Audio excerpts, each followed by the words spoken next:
World லெவல்ல இவ்வளவு பெரிய பவர்ஃபுல் போஸ்ட்ல.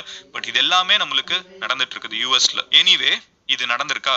It goes on further. இப்போ ஈரான் சும்மா இருப்பாங்களா? ஈரான் வந்து பதிலுக்கு கொடுக்கணும் அப்படிங்கிற ஒரு முடிவுக்கு வந்துட்டாங்க. ஈரான்னால ஆனா அமெரிக்காவை போய் அடிக்க முடியாது. அமெரிக்கானால ஈரானை வந்து அடிக்க முடியும். அதுக்கு ரெண்டு காரணங்கள் இருக்குது. ஒன்னு, ஈரானை சுத்தி இருக்கக்கூடிய நிறைய இடங்கள்ல அமெரிக்கன் பேசஸ் இருக்குது, இந்த மிடில் ஈஸ்ட்ல இருக்கக்கூடிய நிறைய கண்ட்ரீஸ்ல. ரெண்டாவது, அமெரிக்கா அவங்க மண்ணில இருந்தே அடிக்கிற அளவுக்கு அவங்க கிட்ட ராக்கெட் கெப்பாசிட்டியும் இருக்குது. இது ரெண்டுல எது இந்த தாக்குதலை பண்ணிருக்குன்னு தெரியாது. பட் இந்த ரெண்டுமே அவங்க கிட்ட இருக்கக்கூடிய கெப்பாசிட்டி. ஆனா ஈரானுக்கு வந்து பதிலுக்கு அடிக்கணும்னா அமெரிக்கா வரைக்கும் போகக்கூடிய ஆயுதம் அவங்க கிட்ட இல்ல. அவங்க வந்து அமெரிக்கன் பேசஸ் தான் அடிக்க முடியும். அவங்க அமெரிக்கால இருக்கக்கூடிய ஒரு பிரிட்ஜ் அடிக்க முடியாது அவங்க நினைச்சா. சோ ஈரான் என்ன பண்றாங்கன்னு பாத்தீங்கன்னா, they are finding the next closest alternative. What they are going to do is, அவங்க ஒரு லிஸ்ட் கொடுத்திருக்காங்க. IRGC, ஈரானோட ரெவல்யூஷனரி கார்ட்ஸ், அவங்க என்ன சொல்றாங்கன்னா, Kuwait, Saudi Arabia, Bahrain, Abu Dhabi, Jordan, West Bank region and Israel, Arik bridge in Israel, இந்த கண்ட்ரீஸ்ல தான் Kuwait, Saudi Arabia, Bahrain, Abu Dhabi, Jordan, West Bank region, northern Israel, இந்த இடங்கள்ல எல்லாம் இருக்கக்கூடிய பிரிட்ஜஸ் நாங்க ஐடென்டிஃபைட் டார்கெட்ஸா வச்சிருக்கோம். நீ என்னோட B1 பிரிட்ஜ், என்னோட மிகப்பெரிய இன்ஜினியரிங் மார்வலை நீ அடிச்சதுனால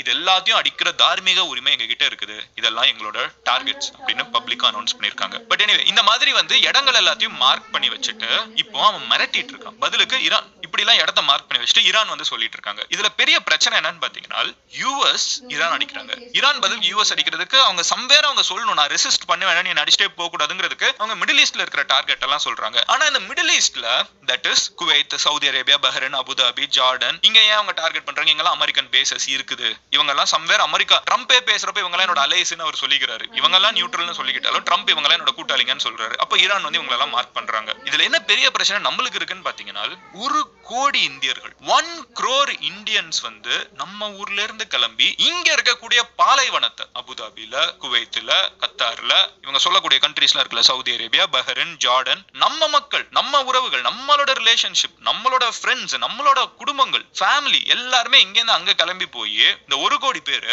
அவங்க டெசர்ட்டை உருவாக்கி வைக்கணும், அவங்க டெசர்ட்டை பெரிய ஆளாக்கணும். இந்த ப்ராசஸ் நம்ம கொஞ்சம் சம்பாதிச்சு நம்ம மண்ணுக்கு திருப்பி அனுப்புவோம், நம்ம கிராமத்துக்கு, நம்ம ஊருக்கு கொஞ்சம் அனுப்பிச்சு ஒரு வீடு கட்டுவோம், ஒரு பிசினஸ் ஆரம்பிப்போம், நம்ம மண்ணை வளர்ப்போம் அப்படின்னு சொல்லிட்டு எத்தனையோ பேர், 1 கோடி பேர் அங்க இருக்காங்க. இந்த இந்தியர்கள் நடுவுல பாதிக்கப்படுறாங்க. நாட் ஜஸ்ட் இந்தியன்ஸ், பாகிஸ்தானிஸ் இருக்காங்க, பங்களாதேஷிஸ் இருக்காங்க, ஜார்டேனியன்ஸ் இருக்காங்க, இந்த சைட் பாருங்க பிலிப்பைன்ஸ்ல இருந்து அத்தனை பேர் இருக்காங்க. இவ்ளோ உலக மக்கள் வந்து வாழ்ந்துட்டு இருக்கக்கூடிய அந்த இடமும் பாதிக்கப்பட்டு இருக்குது. இதெல்லாம் எதனால? இப்ப நம்ம வந்து உடனே ஈரானா சொல்லலாம், மிடில் ஈஸ்டா சொல்லலாம். But if you just go back to the start of the video, ஒரு பிரசிடென்ட் மக்கள் வெளியே போய் ஒன்னா இருக்கிற நேரத்துல அந்த மக்கள் இருக்காங்கன்னு தெரிஞ்சும் ஒரு பிரிட்ஜை உடைச்சு அதை வீடியோவா போட்டு அங்க செத்துட்டு இருக்காங்கிறத தெரிஞ்சும் பெருமை பேசி ஒரு ஆள் போடுறாருன்னா என்ன மாதிரி உலகத்துல வாழ்ந்துட்டு இருக்கோம்? I think in 2026 we deserve a much better life. அங்க சாகுறவங்களும் மனிதர்கள் தானே. நம்ம ஊர்ல நடந்தா மட்டும்தான் நம்மளுக்கு சோகமா? அங்க இருக்கிறவங்களும் மனுஷங்க தானே. யூஎஸ்ல செத்தாலும் மனுஷங்க தானே. இது நம்மளுக்கு புரியுது, ஏன் இந்த பெரிய பெரிய தலைவர்களுக்கு புரிய மாட்டேங்குதுங்கிற கேள்வி எனக்கு இருந்துகிட்டே இருக்குது. சில பேர் இதெல்லாமே வந்து போர் முடிவுக்கான ஒரு ஸ்டெப் நோக்கி போயிட்டு இருக்குது.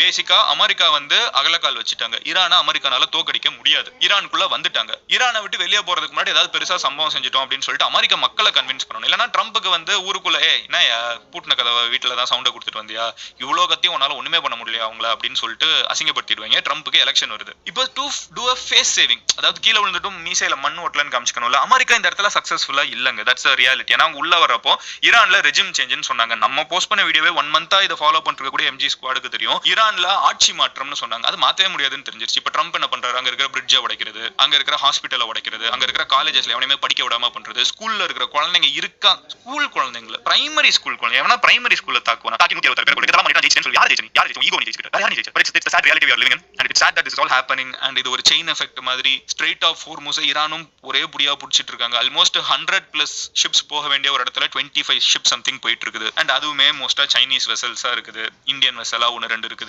எல்லாருக்குமே பாதிப்பு இருக்குது, நம்மளுக்கும் பாதிப்பு இருக்குது. ஈரான் வந்து அதை விட மாட்டாங்க. ஈரானுக்கு இருக்கக்கூடிய ஒரே பிரஷர் ஆன் வேர்ல்டு வந்து அதுதான். எல்லாரும் பேசி தயவு செஞ்சு அவனை நிறுத்துங்கடான்னு சொல்றதுக்கு ஒரே வழி அதுதான். ஈரான் அதை விட மாட்டாங்க. அமெரிக்கா அவங்க ஈகோக்கு ஈரான் விடலாங்கிறதுக்காக அடிச்சுக்கிட்டே இருப்பாங்க. நடுவுல அங்க ஈரான்ல பிறந்தாங்கிற ஒரே காரணத்துக்காக இந்த போருக்கும் அவங்களுக்கும் சம்பந்தமே இல்லாத சின்ன சின்ன குழந்தைங்க செத்துட்டு இருக்கணும். So is the war ending? சில பேர் அதான் சொல்றாங்க, ஃபேஸ் சேவிங்கா இந்த லாஸ்ட் ஃபியூ அடி அடிச்சிட்டு இருக்காங்க ட்ரம்ப். எப்படி நான் கொஞ்ச நாள் கிளம்பிடுவாருன்னு. சீக்கிரமா இந்த போர் முடிவுக்கு வரணும். மறுபடியும் உலகத்துல இந்த போரை பத்தி நான் பேச வேணாம். உண்மையிலே சொல்றேன். சம்டைம்ஸ் இன்டர்நெட்ல எல்லாம் வந்து சொல்லுவாங்க, மதன் உனக்கு என்ன வீடியோ போடுவேன்? நோ நோ ஒருத்தன் வந்து 24 மணி நேரமும் உட்காந்து இத்தனை பேர் இறந்துட்டாங்க அத்தனை பேர் இறந்துட்டாங்கன்னு சொல்லி ஒருத்தன் நார்மல் மென்டல் ஹெல்த் இருக்கு நினைக்கிறீங்களா?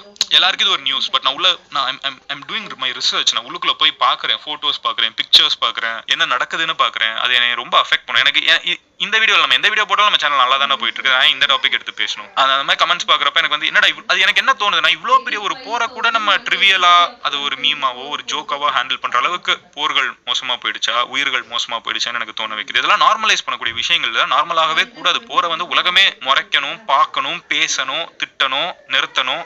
அது எங்க நடந்தாலும் சரி. பட் அதை ஒரு ஃபன்னியா ஜோக்கா மீமா மாத்தக்கூடிய ஒரு காலகட்டத்தில் வாழ்றதும் ஒரு மாதிரி makes me feel a bit bad. But anyway so this is what is happening. எனக்கு தெரியல, மேபி ஒரு வீக்கெண்ட் மூடுக்கு போய் நான் கொஞ்சம் ரேண்ட்லாம் பண்ணிருக்கேன்னு நினைக்கிறேன். நான் இந்த மாதிரி ஓப்பனா ஃப்ரீயா பேசலாமா, R shall I just stick to content? நான் அதுக்கு நிறைய கமெண்ட்ரி பாஸ் பண்றேன், என்னோட ஒப்பீனியன்ஸ் எல்லாம் நிறைய சொல்றேன். அதெல்லாம் பண்ணலாமா, இல்லை என்ன நடக்குதுன்னு மட்டும் நான் சொல்லிட்டு போலாமா? உங்களோட ஒப்பீனியன் என்ன அப்படிங்கறத நீங்க கமெண்ட் செக்ஷன்ல சொல்லுங்க. அண்ட் நாளைக்கு நான் உங்களோட ஒரு வீடியோல பாக்குறேன். நீங்க இவ்வளோ ஒரு கொடூரமான ஒரு விஷயம் ஈரான்ல இருக்க மக்களுக்கு நடந்திருக்கு அப்படிங்கறத யார்கிட்டயாவது சொல்லணும்னு நினைச்சீங்கன்னா அவங்க கிட்ட இந்த வீடியோ ஷேர் பண்ணுங்க. மிடில் ஈஸ்ட்ல இருக்கக்கூடிய எல்லாருக்கும் அமைதி மறுபடியும் திரும்பணும்ன்றதுக்கு என்னோட பிரார்த்தனைகள். Love you all. Take care. Bye.